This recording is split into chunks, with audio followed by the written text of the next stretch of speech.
Bonjour à toutes et à tous, on commence ce tour de la presse sportive en France avec la fin de la 4e journée de Ligue 1 hier. Et une bonne nouvelle pour les supporters de l'AS Monaco, la saison est enfin lancée comme le clame Monaco Matin ce lundi. Ce dimanche, les hommes de Niko Kovac sont allés gagner à 3, 2 buts à 1 et ont décroché leur première victoire de la saison en championnat.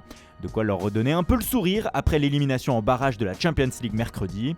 Strasbourg aussi a obtenu son premier succès en Ligue 1 hier en dominant Brest à la Méno 3-1. Le Racing enfin victorieux se réjouit l'Alsace.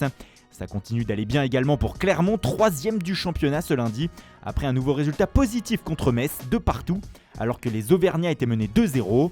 Un emballant Clermont d'août résume la montagne, qui espère continuer à voir de belles choses dans les prochains mois. Enfin un mot sur le 2e de la Ligue 1, Angers. Les hommes de Gérald de Baticle ont battu Rennes hier 2-0 et se positionnent en dauphin de Paris avant la trêve internationale, comme le résume le Courrier de l'Ouest. Dans les 2 derniers matchs de ce dimanche, Lens et Lorient ont fait nul de partout et Lille a battu Montpellier 2 buts à 1. Mais bien sûr, l'événement de cette 4e journée de Ligue 1, et vous n'êtes sans doute pas passé à côté, c'était la première de Lionel Messi hier à Reims sous le maillot du Paris Saint-Germain. L'Argentin est rentré en jeu à 25 minutes de la fin en remplacement de Neymar et a enflammé le stade Auguste Delaune, comme le résume le Parisien. Kylian Mbappé de son côté avait flambé un petit peu plus tôt en inscrivant un doublé qui a offert la victoire 2-0 au PSG. Les deux hommes se retrouvent aussi en une de l'équipe qui estime qu'ensemble, toute la saison, ce serait mieux. Une référence à l'actualité mercato du français courtisé par le Real Madrid. On y reviendra. L'Espagne aussi se soulève pour ce duo. Mbappé marque lors de la fête de Messi, écrit As, qui fut heureux d'assister à ce moment historique, cette entrée de Messi après 20 ans sous le maillot du Barça. Messi débute avec le PSG par une victoire, résume sobrement Sport. Enfin, même le Guardian relate l'événement. Messi foule la pelouse avec le PSG, écrit le journal anglais. La résonance est mondiale ce matin. On reste en Angleterre avec la fin de la 3e journée de Premier League hier. Et le leader du championnat s'appelle Tottenham ce matin. 3 matchs, 3 victoires pour les hommes de Nuno Espirito Santo. Nouveau succès hier contre Watford 1-0 grâce à une nouvelle réalisation de Hugminson. Tottenham est donc au top, comme le résume le supplément football du Daily Mail The Verdict ce lundi, ce qui contraste avec son ennemi et voisin Arsenal, dernier depuis samedi après-midi. Dans un autre match hier, Manchester United a continué son bon début de saison en se plaçant à 2 points des Spurs après un succès 1-0 sur la pelouse de Wolverhampton. Mason Greenwood a offert la victoire aux siens, ce qui fait écrire au Daily Telegraph « Mais qui a besoin de Ronaldo ?» Dans ce match également, Paul Pogba a fait polémique et cela s'affiche en une des journaux du pays ce lundi. Le Français n'a pas été sanctionné après une très grosse semelle sur Ruben Neves, ce qui a provoqué la colère notamment de Graham Souness, consultant pour la télévision anglaise. Neves aussi était en colère et ses Red Devils, surtout Pogba, ont été chanceux hier comme l'indique The Sun. Comment cela n'a pas été faute, se demande le Daily Mail. Bref, Pogba fait parler ce matin, mais pas pour de beaux gestes sur le terrain. Un autre champion du monde fait la une en ce début de semaine, c'est Olivier Giroud en Italie. Hier soir, l'AC Milan a été grand, comme le résume la Gazzetta dello Sport, en écrasant Cagliari à domicile 4-1. Le tout avec un superbe Giroud, auteur d'un doublé. Le Français fait boum pour ses 2 premiers buts de la saison, écrit le média.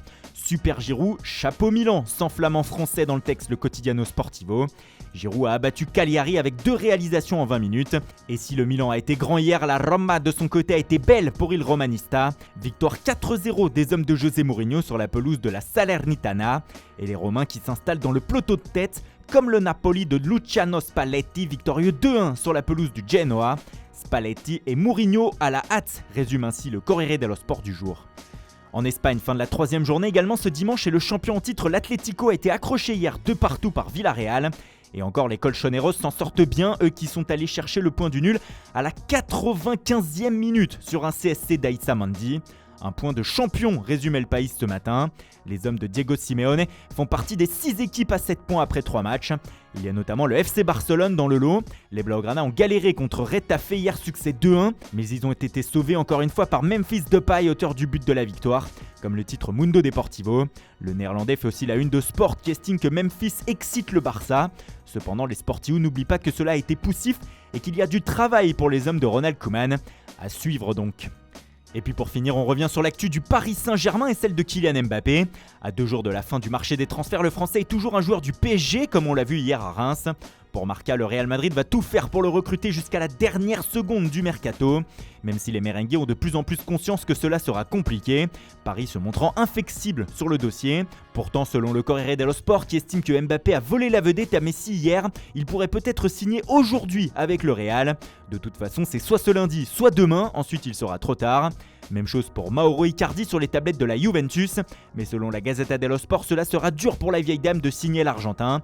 La Juve va déjà se concentrer sur le recrutement d'un milieu de terrain.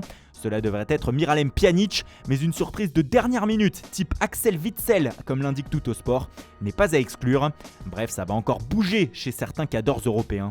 Voilà, c'est tout pour ce matin. Merci pour votre fidélité, bonne journée à tous. Et rendez-vous tout à l'heure pour le JT Foot Mercato avec Stéphane Tan.